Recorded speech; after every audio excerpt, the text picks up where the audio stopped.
Do you like sports? Do you like art? What about science? Giraffes? Giraffe scientists that paint rugby games?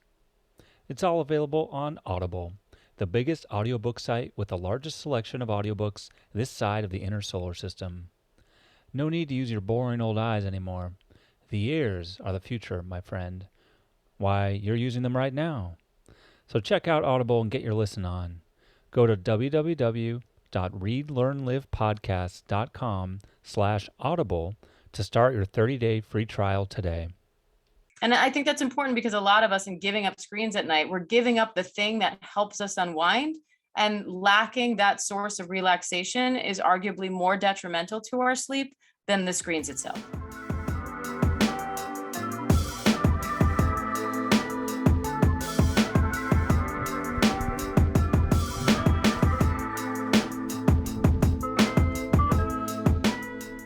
Hello and welcome to Read, Learn, Live, the podcast about improving yourself through literature. I'm your acclaimed host, John Monaster, and I'd like to welcome you to episode 94. As always, if you have ideas for books you'd like to see featured or have authors you want to put me in touch with, you can reach me at jon@readlearnlivepodcast.com.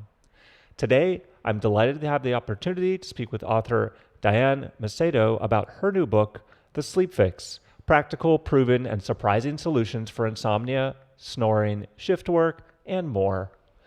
Diane Macedo is currently an anchor and correspondent for ABC News, appearing on Good Morning America, World News Tonight, Nightline, World News Now, and America This Morning, as well as breaking news reports. She's also an anchor for ABC News Live, where she hosts ABC News Live Update, The Breakdown, and covers breaking news and special events. An alum of Boston College, she lives in New York City with her family. I hope you enjoy the conversation as much as I did. All right, hello everyone, and welcome to another edition of the Read, Learn, Live podcast. Very excited to be with you today and to be joined by my special guest, Diane Macedo, author of The Sleep Fix: Practical, Proven, and Surprising Solutions for Insomnia, Snoring, Shift Work, and more. Diane, welcome to the show.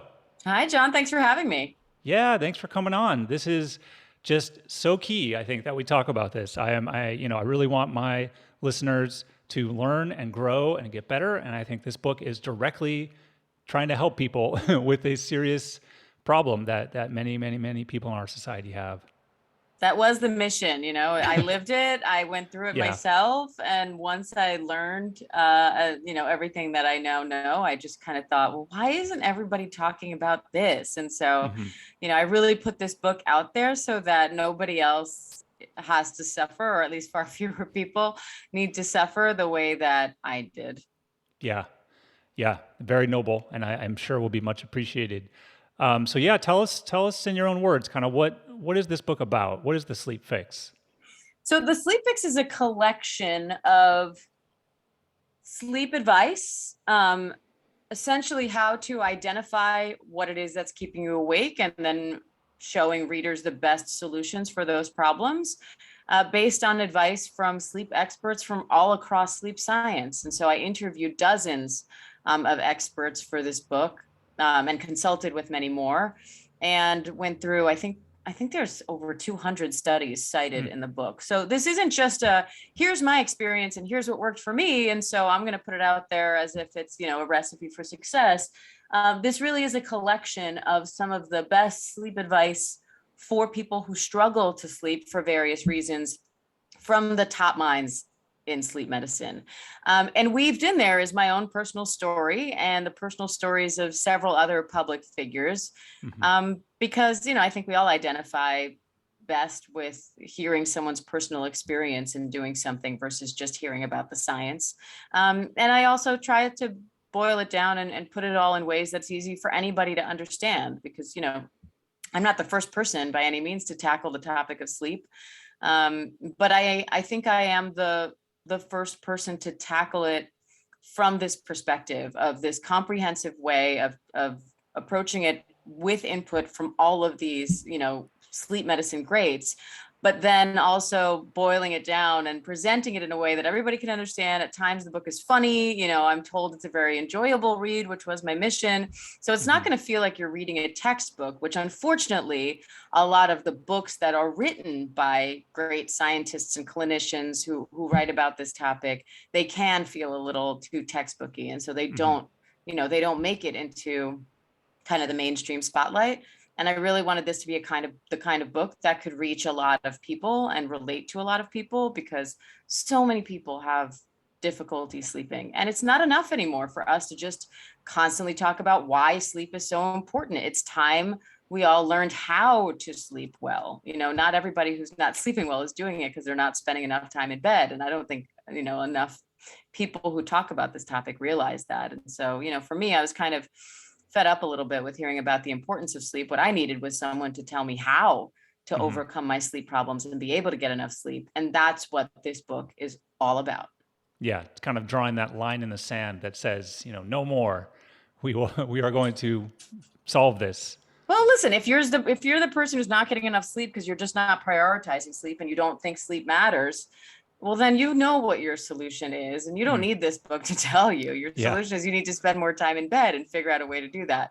But I think a lot of people, if not the majority of people who aren't getting enough sleep, it's really not that cut and dry. There are other things going on, and I didn't think that I didn't see much in the literature that I was reading, and I read a lot about sleep when I was struggling that addressed that and really helped and gave me good concrete advice on how I could overcome my sleep obstacles and sleep well. And so that's who this book is for. Yeah. And you've already alluded to this a couple times, but this project came from a place of you yourself having to resolve your sleep issues. And you really share this incredibly personal story at the beginning of the book of what life was like for you, working the different jobs that you have and kind of trying to manage your sleep. Maybe just share a little bit about like what your life was like before you were able to solve your sleep problems. Well, my sleep problems, I went through this for years. It followed me for 3 different jobs, all of which had strange work schedules. My first, I would go in at 3 a.m. Then I moved and started a 1:30 a.m. schedule. And then when I came over to ABC, I was doing the overnight. So I would go in at 10 p.m. and I would leave originally I would leave at between 5 and 6 a.m. And that was actually okay for me because I'm a natural night owl. And I now know that that's part of my biology. It doesn't just mean that I like being up late and I like sleeping in, like a lot of people assume.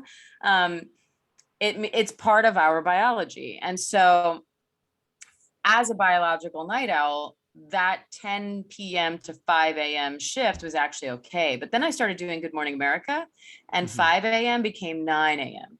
And now I'm coming home at 9 o'clock in the morning and I'm trying to sleep. And I couldn't. I had a really, really, really hard time. And I'm a people pleaser and a workaholic, not a workaholic, but I do, I work hard and I want my bosses to know that I have a good work ethic. And so I was given opportunities and asked if I could do this interview at 11 a.m. and do this interview at 3 p.m. and do blah, blah, blah. And of course, I just said yes, yes, yes, yes, yes to everything. And in the process, my sleep just continued to deteriorate. And I got to a point where I was spending, on the days where I didn't have a bunch of stuff that I had to do, I was spending up to 12 hours in bed to try to eke out 3 or 4 hours of sleep. And I just felt terrible all the time. And my mind felt foggy. I felt really sluggish, but then also kind of hyper at the same time. Like my heart felt like it was always racing. I had really dry eyes. My acid reflux was terrible through the roof. Just all these little symptoms, none of which I tied to my sleep.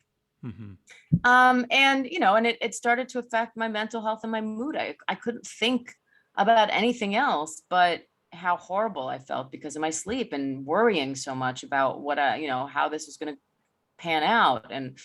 So I got to a point where I was always able to turn it on for the cameras, and I love my job. None of that was fake. So I did have a really great time at work, but it was almost like that was all the energy I had. And so when I came home, I would lay down to try to sleep. be relatively unsuccessful. And then my poor husband would come home at, 5 p.m. like normal people. And all he got was this kind of shell of a human that I was, just miserable, feeling terrible. And all I could talk about was how terrible I felt because I hadn't slept. And after a while, it got bad enough, both the physical symptoms, the psychological symptoms, everything that I was feeling, that I decided, I can't just dismiss this anymore. Because forever I thought, oh, this is just how I am. This is just how I'm built. But so I decided I needed to address it. And so I started reading, a lot about sleep, best-selling books on sleep, all the articles about sleep, any TV news segment I saw that had to do with sleep, I would DVR and watch it and try all the stuff. And so I was trying all these like conventional sleep tips, all the stuff that you read about over and over again in all these articles. And none of it worked for me. In fact, I think it made me worse. And eventually it got bad enough that then I went to my doctor. And she told me to start taking Ambien. And I was very hesitant, but eventually I decided to go ahead and do that. Plus, the more and more I read about sleep, the more I read about how doomed I was if I didn't get enough of it. And if I didn't get the recommended 8 hours, I was going to, fill in X horrible repercussion. And that just made me more worried about the fact that I wasn't sleeping, which then made it harder for me to sleep. So I got in this very bad cycle. I started taking the Ambien, and the more worried I got about my sleep, the more I started taking the Ambien, because I was worried about the damage I was doing by not sleeping. And eventually Ambien, which for a little while was like this magic potion to me, I would take this tiny little pill and I'd be out in half an hour. Eventually the Ambien stopped working. And when I called my doctor and I told her, what was happening, her advice to me was to take more Ambien. And I just kind of decided right then and there that was not going to be the way forward for me. And so I got screened for sleep apnea. And once we ruled that out, I then kind of turned into a sleep nerd. And I started reading not, best-selling books and, big articles from big magazines about sleep, but I started reading sleep textbooks and books written by clinicians who treat people with sleep problems. And that's where I found my answers. And it was amazing to me that once I started trying that stuff, in about 3 weeks, I was suddenly getting a quote unquote full night's sleep in the middle of the day, still working the overnight shift, which everybody told me I would have to quit in order to sleep again. And so, I just kind of thought, well, why isn't anybody talking about this stuff? Because I was shocked at how quickly it worked, how practical some of this stuff was, and how different it was to all the other stuff that had, that was out there and that I had been trying.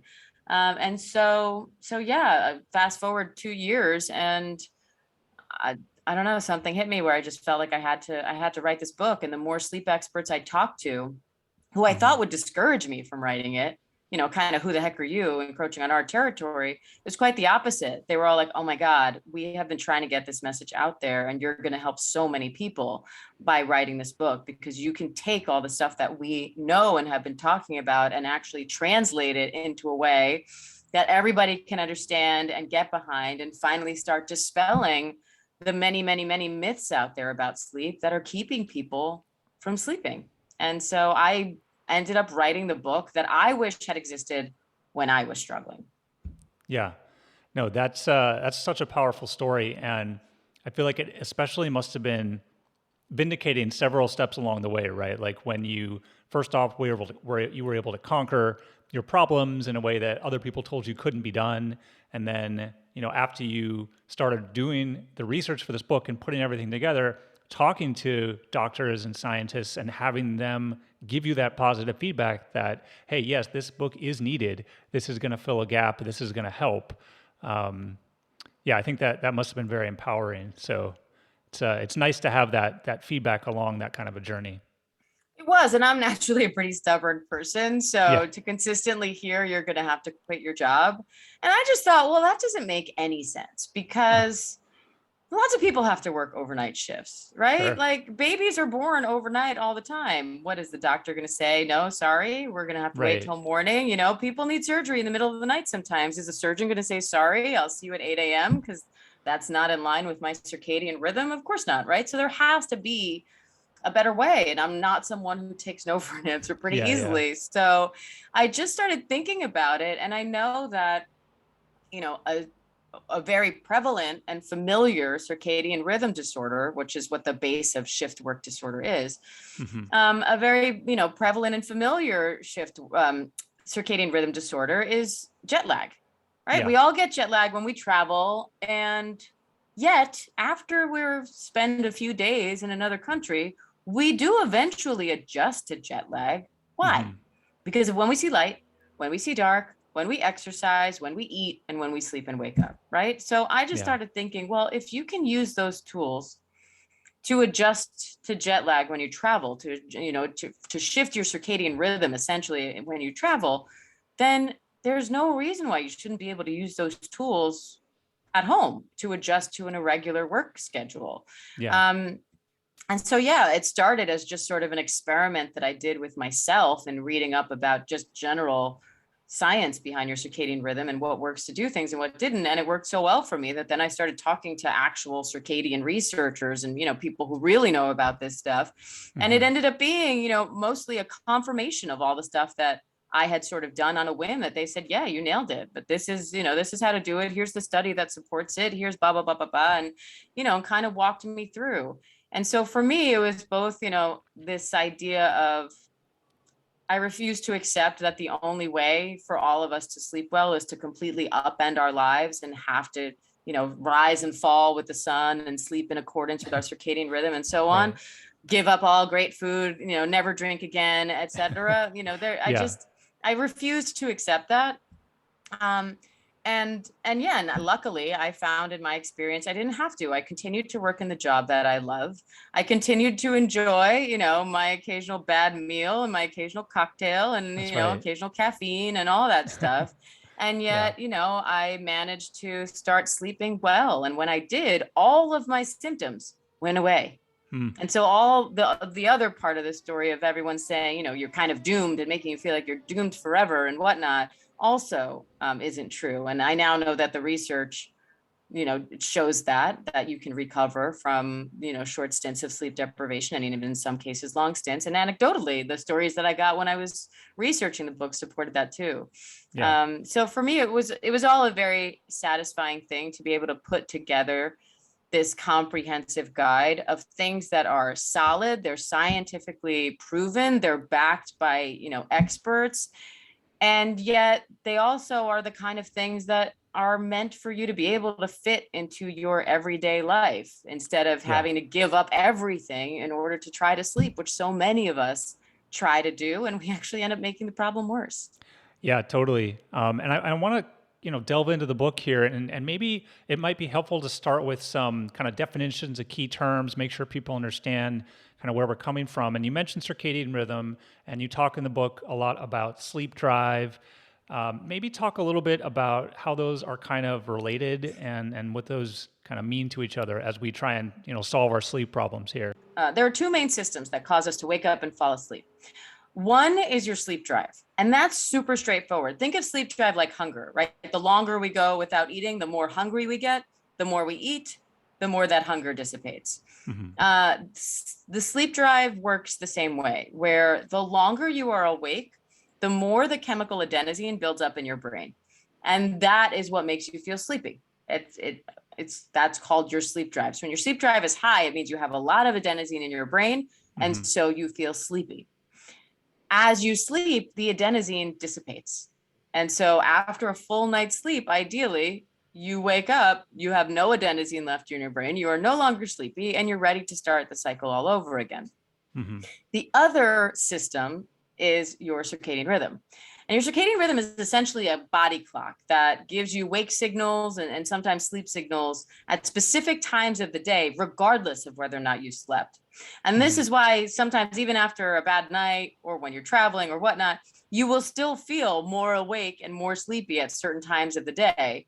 Even if you just, you had a terrible night, you didn't get any sleep, at 8 a.m. or 9 a.m. or whatever time you normally feel awake, you will still feel more awake that day than you will later on in the night. And that's because your circadian rhythm is giving you these wake and sleep signals throughout the course of the day at whatever times are programmed to you. And this is what determines whether or not you are a morning person or a night owl or somewhere in between. It's what time your circadian rhythm starts giving you those wake signals in the morning and what time your circadian rhythm starts giving you those sleep signals at night.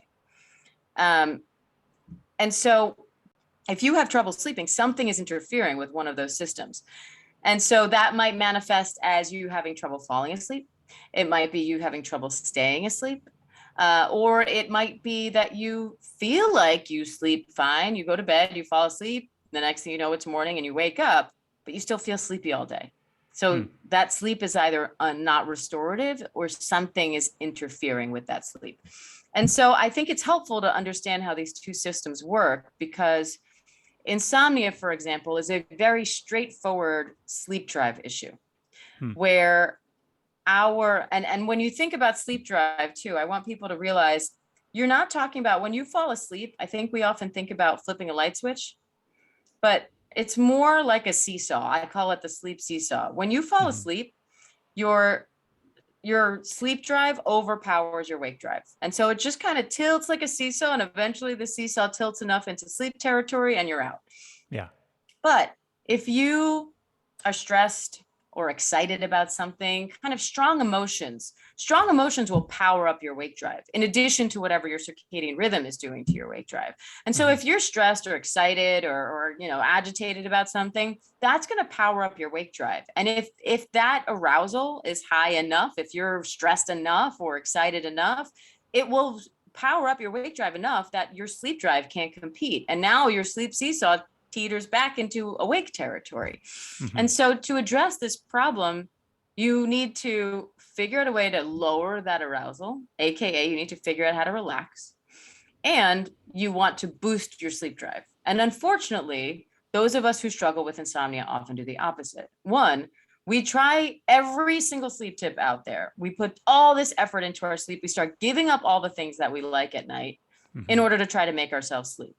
But instead of helping our sleep, all this does is it makes us more stressed, more anxious. We're putting so much effort into our sleep and thinking so much about that all of this is revving us up. And it's like we get to the end of our day and suddenly, instead of winding down, we're putting our brain into work mode because we're working so hard to make sleep happen. And so instead of winding down, we rev up, and that powers up our wake drive, makes it hard to sleep. And then we try to make up for a bad night by sleeping in, napping, or going to bed too early, because we've been programmed to believe that if we have a bad night, we're doomed and we have to make up for that sleep loss.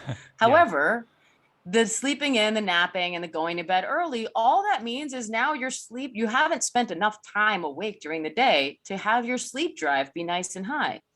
So now you're going to bed and you're really not that sleepy. And that, plus the fact that you're anxious about not sleeping and whatever else is on your mind, all that equates to it's even harder to fall asleep. Now your sleep seesaw is even more in awake territory.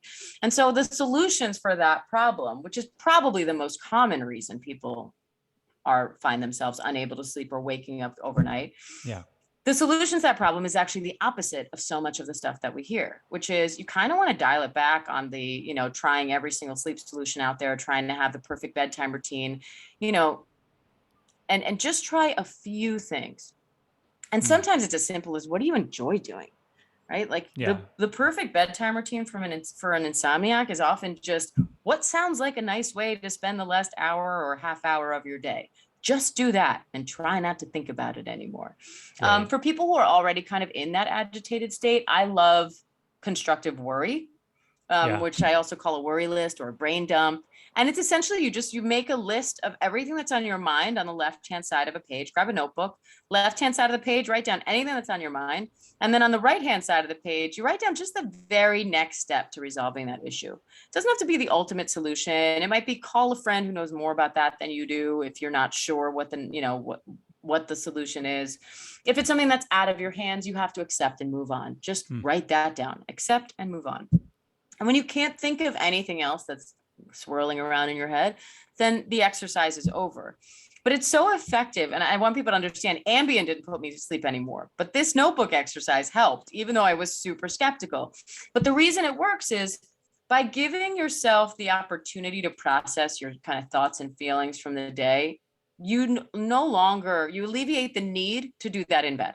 Because so many of us just don't give ourselves the opportunity to do that at all. We're go, go, go, and then we're on our phones. And so this kind of gives your brain the opportunity to do that kind of processing which is a completely natural thing that we all need to do.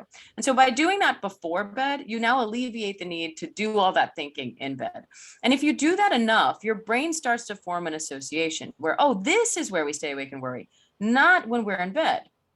Because the other part about insomnia is the more time we spend awake and worrying in bed, the more our brain starts to associate bed with where we're supposed to stay awake and worry.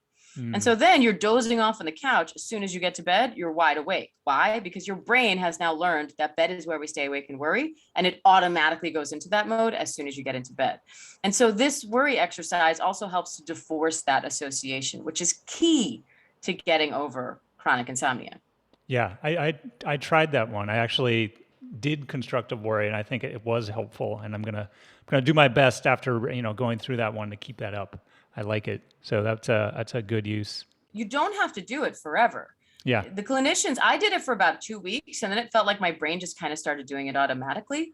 Mm-hmm. And when I then went ahead and started talking to clinicians in my research for the book, they said, yeah, we generally advise our patients to do it for about 2 or 3 weeks, because you're kind of rewiring your brain, and your brain will automatically then start to do it. So you don't really need the notebook anymore. And I keep mine in my nightstand. And if I'm having a particularly stressful night, or I wake up in the middle of the night and I can't sleep and I feel like my mind is racing, I'll whip out the book. I'll go out into the living room. I make my list, and it really calms me down, and I'm able to go back to sleep. And, and so I found, for me, it was kind of an idiot proof way of doing this. Whereas like other relaxation methods for me felt like I wasn't good at them, right? Like when I tried meditation, I felt like I got distracted really easily. That made me frustrated, which made it harder for me to sleep. Yeah. And so this kind of felt super straightforward. I can't mess this up, and it works, and it's really easy. And then the other part of the coin is doing what I call a reverse curfew, which is, instead of trying to make yourself go to bed early because you're trying to recover all that lost sleep, you do the opposite. You actually say, I cannot go to bed until X time. And you make it something a little later than your usual bedtime. And there's something about the psychology in trying to challenge yourself to stay awake instead of forcing yourself to go to sleep, which so many of us get in the habit of doing when we have insomnia.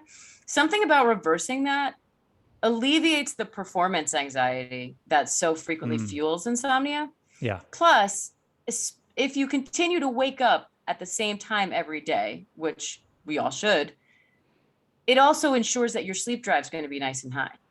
Because now, if your reverse curfew hits and you're still not sleepy, then you stay awake until you are. So you go to bed when you're sleepy, you wake up at the same time no matter what. Even if that night sucks, the next morning and the next day, you're building up an even higher sleep drive. And then the next night, when you go to sleep, your sleep drive is nice and high. And that makes it easier for you to fall asleep and stay asleep.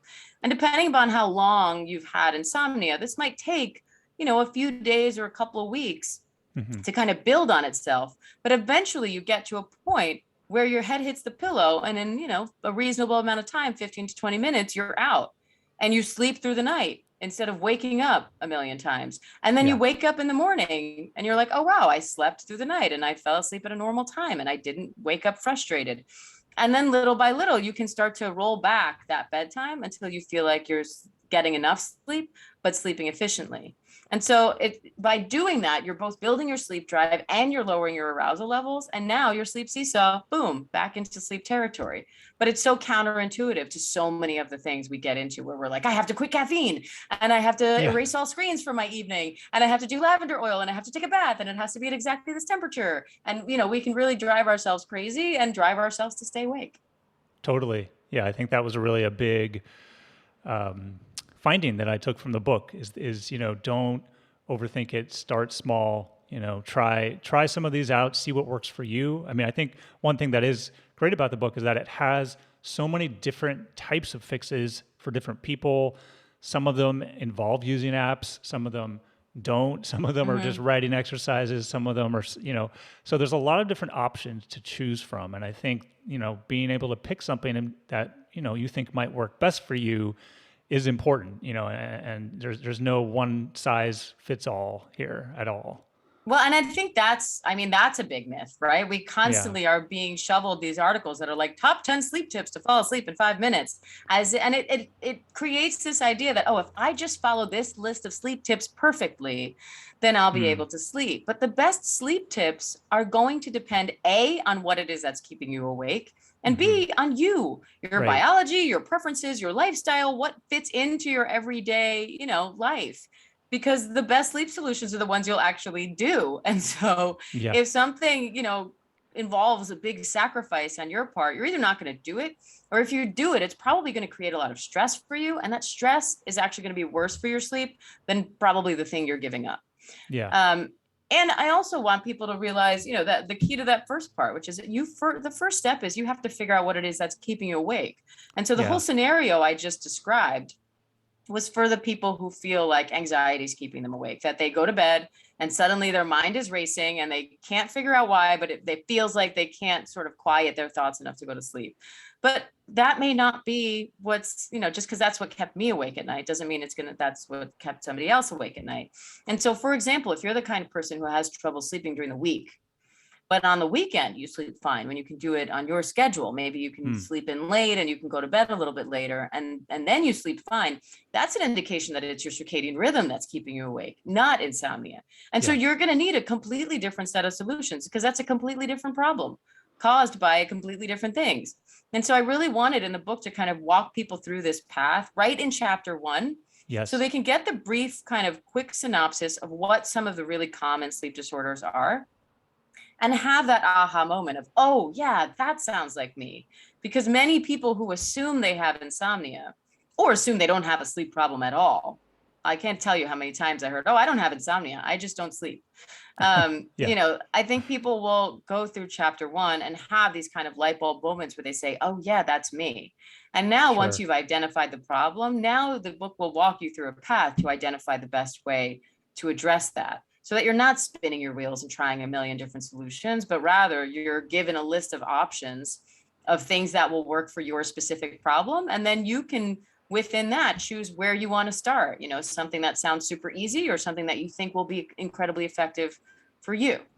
Yeah, and I especially appreciated how throughout that chapter and then in other parts of the book, you kind of, it's almost like a website in some way where you point people and you can say, okay, well, if you're thinking you need to focus on this, then turn to chapter 15 first and take a Mm-hmm. read of that. And then, or there's other places where, hey, try this out, but maybe go read this chapter first if you want to learn a little bit more about that. So you don't necessarily need to read this book cover to cover either. You can definitely, if you want, figure out what's going on with you and then really hone in on that particular set of solutions for that particular problem.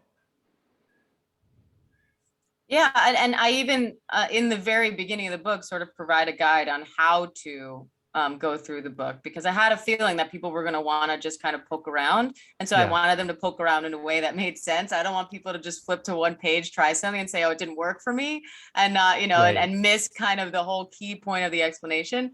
Um, and also, I purposely put the sleep habits section and that entire part of the book, and the sleep Hmm. environment parts of the book in the back, because so frequently we hear about sleep hygiene as if that's a cure to our sleep problems, and it's not. In clinical research, sleep hygiene is the control group. Right. It's the okay, we're not doing anything to this group versus the people we're trying these techniques on or giving the medication to or whatnot. And so the control group, the is what we so frequently hear about in articles as the way that we're supposed to address our sleep problems. And so I didn't want people, for example, to feel like, oh, okay, I'm just going to give my room an entire sleep makeover that, depending on which ways you go, can get pretty expensive, and then have Yeah, them get disheartened that that didn't fix their sleep problems. So, I wanted to start with what's most likely to be the root cause of their sleep problems. So right. they kind of get the most bang for their buck in the very beginning as they're trying things out.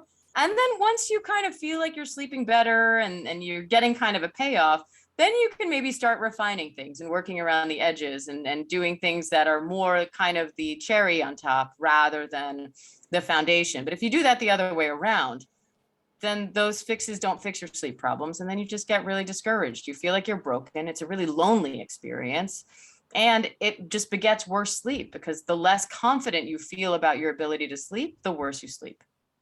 Yeah, I think that is key, really, for people to understand. And you talk about this, people needing to maintain a healthy attitude towards sleep throughout all of this, because this is a journey and it's going to take a lot of effort, and it's easy to get discouraged.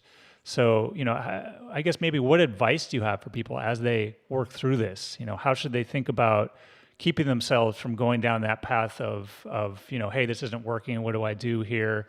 Yeah, and how do people know at what point, hey, I've tried a bunch of stuff in the book, it's not really working out for me. How do I think about maybe engaging with a sleep professional to really take the next step, maybe? One, I sleep is kind of annoying in that, sleep is not Yeah. something we do. Sleep is something that happens to us. Hmm. And that can get really frustrating because, especially for those of us who are kind of type A and we're used to just, through sheer will, effort, and hard work, we make things happen for ourselves. We want to do that with sleep, and it just doesn't work that way. Hmm. But that doesn't then mean that we have to throw our hands up and we can do nothing. And so I like to think of it as like I like to think of it as inviting a guest to a dinner party or to a party, right? To get the guest to come, you can't stalk them and keep asking them, are you coming? Are you coming? Are you coming? Are Hmm. you coming? Because then they're Yeah. not going to, right?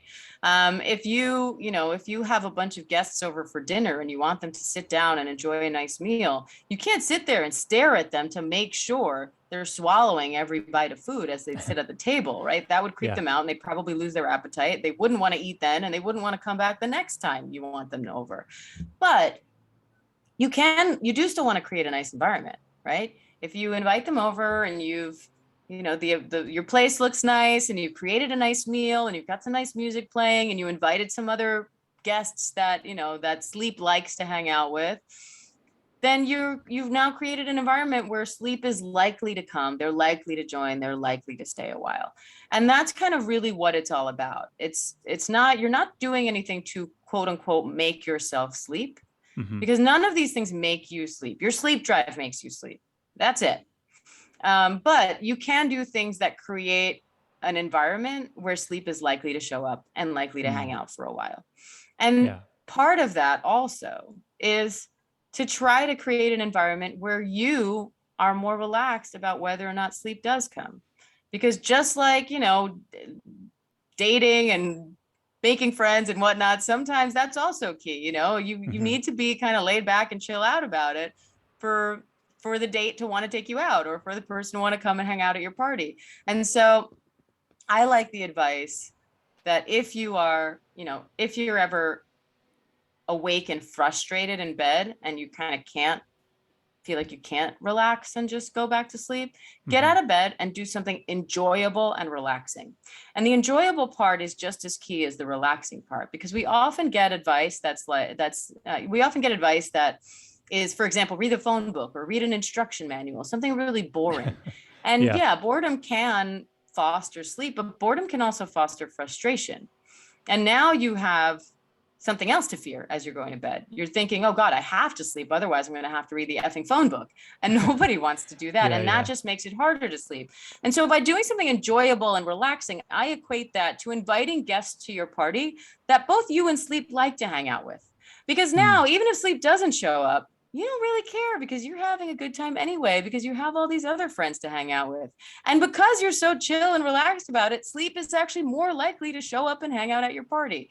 And so that's kind of the best analogy I can give for it, Hmm. where it's not, do nothing, throw your hands up and completely surrender, but it's also not the kind of thing where the harder you work, the more likely it is to happen.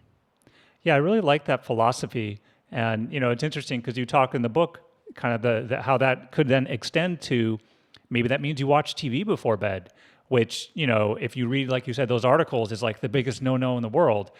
But if that's what makes you comfortable and relaxed, and, if someone asked you the question, hey, what would make you happiest, right, with your time right before bed, then that might be okay. And you're able to do that. And that could help you get better sleep in the end, even though it appears to be counterintuitive given what we think we should be doing.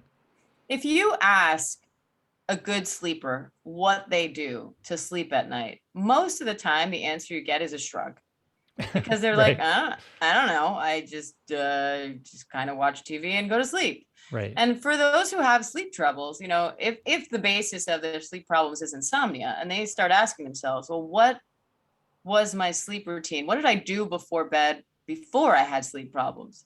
Often the answer is something along the lines of, I don't know, I just watched TV and I went to bed. Well, then there you go. Then the TV wasn't the problem. So you don't have to give up TV in order to go to sleep. And I think with screens particularly, the blue light aspect of things is what gets the most headlines, because it's very sciencey, it's straightforward, it's interesting, but often it's the kind of the arousal that some screens and some kind of screen time can provide us, right? So if you are playing video games until 2:00 in the morning, obviously that's not going to help your sleep. If you're scrolling Instagram until 2:00 in the morning, that's obviously not going to help your sleep. If you're reading emails that stress you out and now you have to problem solve and think about how you're going to fix that thing you just got, you just read about in that email in the morning, that's also not going to help your sleep. But it's often what we're using the screens for that keep us awake more than the whole blue light part of things. So there are ways to mitigate that. Watching TV is preferable, or any passive activity where you're kind of just taking it in as opposed to being an active participant, is better than activities where you are participating more, where you're writing something or you're scrolling or you're playing or whatnot. Yeah. And there are also lots of things you can do to mitigate the light aspect of it. You turn the brightness level down on your screens all the way. You can turn blue light filters off. You can wear blue light blocking glasses if you want. And all of that helps to limit your light exposure.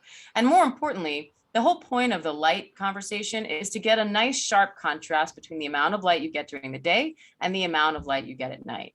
So if you can focus on getting more light during the day, get a bright light lamp, put it on your desk, put it in the bathroom while you're getting ready. Or if you are lucky to live in California like you are, or any other sunny, warm weather climate in January, get outside and get some sunshine in the morning.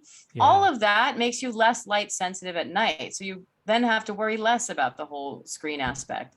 And I think that's important, because a lot of us, in giving up screens at night, we're giving up the thing that helps us unwind, and lacking that source of relaxation is arguably more detrimental to our sleep than the screens itself. Yeah, I think that's an absolutely key point. You talked about a couple other things, but the very last chapter, if I remember right, was, hey, let's think about the other people in our lives here, and especially the other people we sleep with. And you talk about what we can do to take this journey with a partner, and especially one that we are in the same bed with. And I think it's really important to think about, right? Because people that have different sleep schedules, that have different needs, to what we were talking about. If there's not a top 10 list, then it's very likely we are all different, and different solutions are going to help people in different ways. So how should people think about this? If there was a couple listening to this, or people sleeping in the same bed together, how do they think about helping each other get the best sleep possible?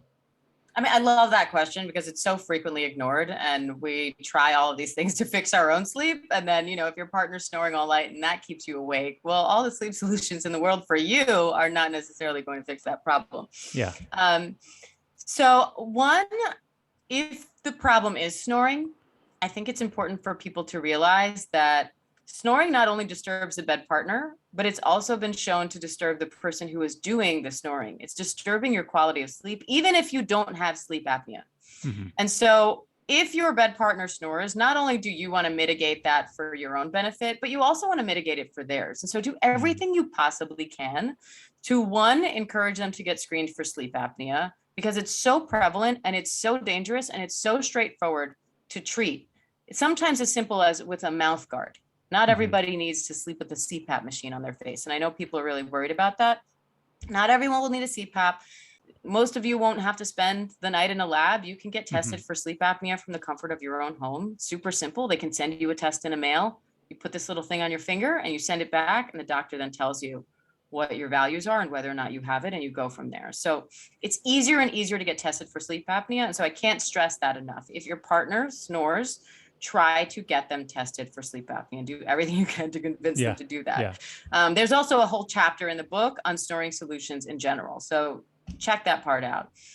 absent that, I think it's important to think of the bed as two different sleep zones as opposed to just one shared sleep surface. Because things like the amount of support you want from your mattress, the amount of insulation you want from your sheets and your blankets and so on, all of those things will vary from person to person. If you run hot, your spouse might run cold. If you have a different body shape, if your spouse has really broad shoulders and you don't, if you guys are different weights and really different sizes, you're going to need different things from your mattress. You're going to need different things from your, from your covers, from your pillow, and so on. And so many of us are just compromising because we only think of it as one shared sleep surface and nobody's getting good sleep. Right. And so you can do things like, if you're not in the market for a new mattress, because they do make mattresses with different kind of supports on each side, but you can use a mattress topper to add more kind of softness and cushion to one side of the mattress over another. You can add plywood to the base of your bed frame on one side or another to add more support to a bed partner who might need extra support. Different pillows, you can sleep with two different comforters, which not only allows you to then have the amount of insulation that's appropriate for you, but also no more blanket tug of war in the middle of the night. Yeah. And they also make headphone headbands, which are really great if you're someone who likes to listen to a meditation before you go to bed, or you like sound masking, like white noise or brown noise when you sleep, or nature sounds when you sleep, and maybe your partner doesn't. And that can also help to mask sounds your partner is making that keep you awake. Finding the right sleep mask can work wonders if your partner wakes you up by, turning the light on or opening the door. And in my case, because I worked overnights, my husband would just, creep out in the morning, but the light coming in from the living room was enough to wake me up. And then I was all, pissed that I was awake. Meanwhile, it's like, what do you expect the man to do? He has to open the door, right? I couldn't be mad at him. So finding the right sleep mask can make a huge difference, and sleep masks are very different one to the other. So finding one that fits your face can be great.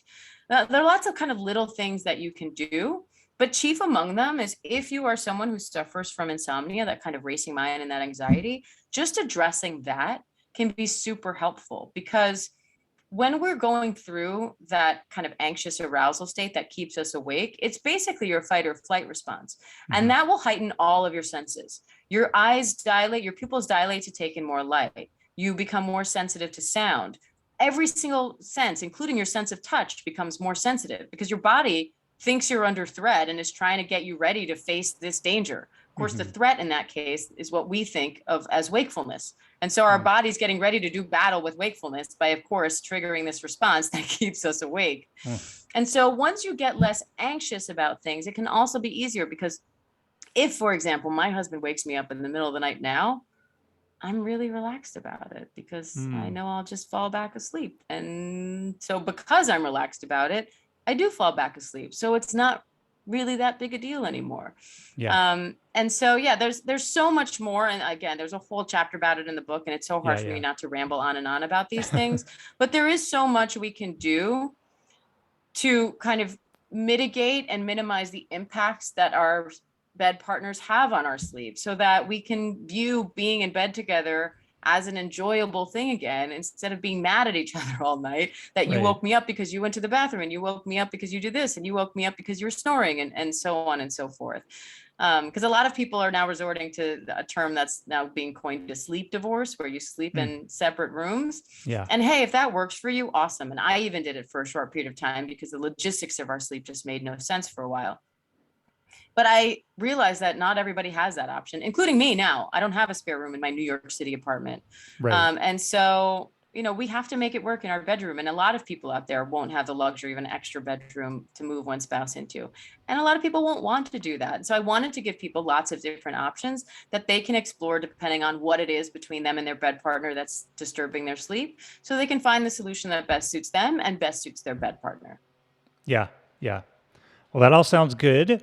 I want to wrap things up here, and we'll do a little thunder round. But I always like to ask, we covered a lot of ground. We touched on a lot of different areas of sleep. There's obviously way more in the book. But is there anything in particular that you really wanted to highlight, or that you hoped people would take away from the book that we haven't quite covered yet? Yeah, I think the key, one of the big takeaways is that it's not about how many hours you get, it's about how you feel. And that's important because the idea that we all need 8 hours is a myth. And so for people who are, let's say, a 6-hour person, and they're trying to force themselves to get 8 hours because of how frequently they've heard that's what they need, they will give themselves insomnia, because all that time you spend awake in bed fosters that frustration, which then fosters that mental association that bed is where we stay awake and worry. And then you have insomnia, or your sleep just gets fragmented over that period of time. So you're still getting your 6 hours of sleep, but it's spread out across 8 hours. So you're getting very light sleep and you're waking up a lot throughout the night. The other side of the coin is I think there are a lot of people who are walking around thinking, well, I couldn't possibly have a sleep disorder because I got 8 hours of sleep. And what they don't realize is they think they got 8 hours of sleep because they went to bed and they fell asleep fine. And then they woke up in the morning, but they don't realize that, one of any number of sleep disorders could be disturbing their sleep. And so you still feel sleepy and you're still a danger to yourself, to others, if you're behind the wheel of a car, for example, and also to your own health because of the sleep deprivation without realizing it. All because you're assuming that because you got those 8 hours, then you're good. So the key really is not about how many hours you get. It's about how you feel. If you are the kind of person who feels like you need a nap all day, if you feel sleepy, if you're the kind of person who dozes off in a waiting room, or if you sit down to watch TV or do something that requires stillness in the middle of the day, you have a tendency to doze off. That's a sign that something is wrong. You're not getting enough sleep. And if you feel like you're spending enough time in bed, then that's a sign that something is interfering with your sleep. And it's time to address that and investigate what that problem is. On the flip side, if you're the kind of person who feels fine, your energy levels are pretty good all day, you feel good, then chances are you're getting enough sleep, even if it's not the quote unquote recommended 8 hours. And I also just want people to realize that if they do feel bad, if they do have trouble sleeping, or they do feel sleepy for a lot of the time, that's not something you have to accept and not something you have to live with. That's a sign that something's wrong. And that something most likely is something that is treatable or even entirely curable. And addressing those problems will change, if not save, your life. Yeah. What an empowering message. I think that's great. And I hope that everyone listening takes that to heart and works to solve their own problem if they have one. On that note, I always like to wrap up with a thunder round. I'll ask you some quick questions, some getting to know you questions, and then we'll call it a day. All right? All right. Okay. What is your favorite food and or drink? Ooh, favorite food is a dish called tortellini amore from this super casual Italian restaurant near where I grew up called Cafe Bacci. And it's just cheese tortellini and this amazing vodka sauce with chicken in it, but it's hard to even describe it. It's so amazing that my husband actually tried to learn to make it and made a replica the day that he proposed to me. Oh, That's wow. how much I love this dish. That's commitment. Well, that sounds wonderful. Where is your favorite place you've ever been? I guess I'll go with New Zealand. That's where we went on our honeymoon, and it's just so beautiful and such a great mix of, it kind of has all the bells and whistles that create for a really comfortable stay somewhere, especially if you're splurging on your honeymoon, but they've managed to do that without ruining all the natural beauty that you're actually there to see. And I was just blown away by that country. Yeah. Well, that sounds great. I would love to go at some point in the future. Last question. If you could wave a magic wand and change any one thing, what would it be and why? Oh, I'm really bad at these questions. I wish that I could get in shape by eating lots and lots of tortellini amore. Okay. That's a great answer. Okay, cool. Well, this was wonderful. The book again, The Sleep Fix, Practical, Proven, and Surprising Solutions for Insomnia, Snoring, Shift Work, and more. In case you haven't figured out, there are a ton more ideas in here, solutions, fixes, tools, techniques to help you get the night's sleep that you deserve, along with a lot more to help you diagnose what's going on. So, Diane Macedo, thank you so much for being on the show and for writing this book. Thank you for having me, John. I appreciate it. Thanks so much for listening to this episode of Read, Learn, Live. If you liked it, tell a friend and subscribe on iTunes and Google Play. If you hated it, tell a friend and subscribe on iTunes and Google Play. And so it goes.